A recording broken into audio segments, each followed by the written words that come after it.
Hello and welcome guys to my first video on YouTube. Today we're going to do a portfolio review. I'm hoping to make this a monthly thing.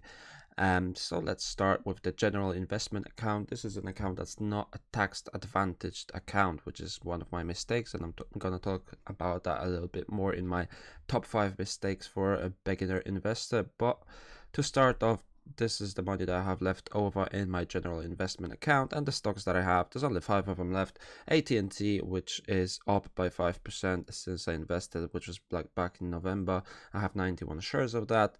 And ETF, that's paying a dividend, pretty good dividend actually, about 2.5%, and it has been up over the last couple of months by 11%.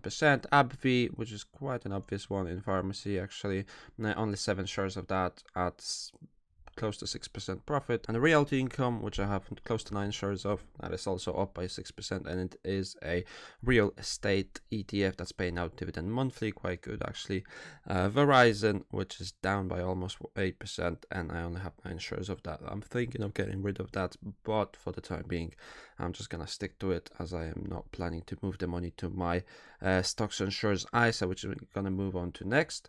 So moving on to the ISA, if you guys don't know, I'm going to make a separate video about this, but basically stocks and shares ISA is a tax advantage account where within a given tax year, which is April to April, you can deposit up to £20,000 tax free. That means every profit that you make and every dividend that you make is not taxed. So if you are making an account for investing, you should be looking into stocks and shares ISA. But as I said, I'm gonna make a different video about it, going a little bit more into details. So that's why I moved all of my money before April, so I am ready for the new tax year and I can put some more money into it. That's why you can see the big dips on my general investment accounts. That's why I moved my money around a little bit. And basically I changed my strategy when I moved on to an ISA. I have put a lot more money into ETFs, as I believe my knowledge is not that big enough yet to be picking individual stocks that I want to invest in. So most of my money is in S&P 500 without a big surprise, almost 100 shares, 5.6k into it and up 5%. Nasdaq 100, which has pretty expensive shares, they're like 230 quid for one share, and you cannot buy a piece of a share, you have to buy a full share. As you can see, there's nothing after a decimal place, only 7 shares, up by a little bit, like 1%. Same ETF that you saw in my general investment account, the dividend paying ETF, which is paying like 2.5%. You can't see it now, but it should load up any second. 2.5% dividend yield, and it has been going up pretty steadily over the last couple of years. You can see the big dip, but every graph has that due to Corona.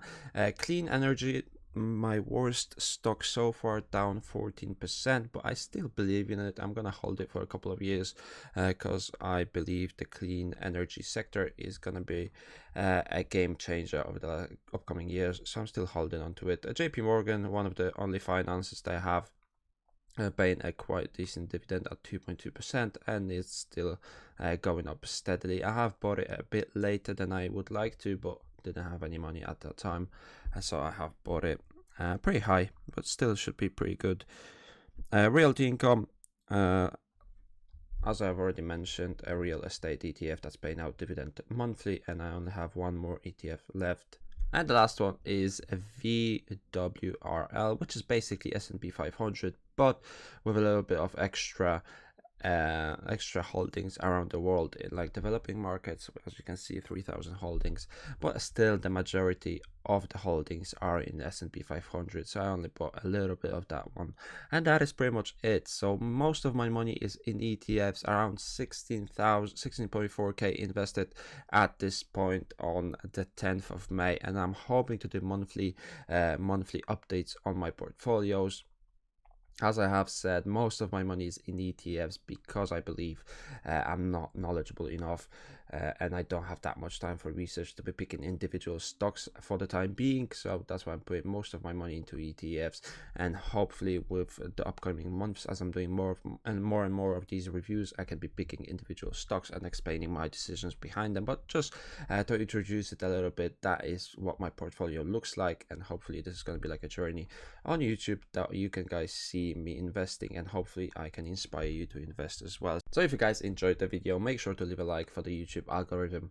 Subscribe if you want to see more videos, and if you want to sign up to Freetrade and get yourself a free share up to £200, you can use the referral link down below, and that way when you deposit like £10, you can get a free share of up to £200 to start off your investing journey.